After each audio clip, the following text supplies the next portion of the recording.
बेईमान जौहरी। राज्य की सड़क के पास एक अधमरी झुग्गी थी, जिसकी हालत देख लगता था कि इसमें रहने वाले लोगों को शायद 2 वक्त की रोटी भी नसीब नहीं होती होगी। ये बात सच तो थी, परंतु ये बस आधा सच था, क्योंकि इसमें रहने वाले व्यक्ति घुंघरू गरीब नाम से और दिखने में तो बेहद गरीब था, पर हकीकत में उसके पास बेशकीमती हीरे जवाहरात और बेहिसाब दौलत थी, जो उसने उम्र भर मेहनत से कमाई थी।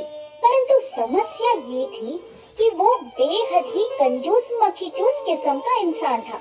इसलिए दौलत होने के बावजूद वो इस झुग्गी को छोड़कर नहीं जाना चाहता और सारी दौलत वो एक पोटली के अंदर छुपा कर रखता, ताकि किसी को उस पर कोई शक न हो। मेरी जिंदगी भर की कमाई को किसी की नजर न लगे, इस पर सिर्फ मेरा हक है, सिर्फ मेरा।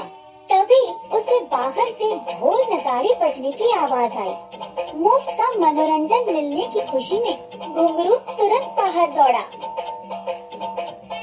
बाहर आके उसने देखा तो वहाँ से एक बारात गुजर रही थी, जहाँ कुछ लोग नाच रहे थे तो कुछ लोग पटाखे जला रहे थे, और तभी गलती से एक पटाखा उड़कर घुंघरू के झुग्गी में जा गिरा और धड़ाम, उसकी चिंगारी से उस घास फूस लकड़ी से बनी पुरानी झोपड़ी को आग पकड़ने में देर नहीं लगी, जिसे देख तो मानो घुंघरू गरीब की सांस ही अटक गई और वो तुरंत चिल्लाया, आग, आग, कोई मदद करो, कोई मदद करो।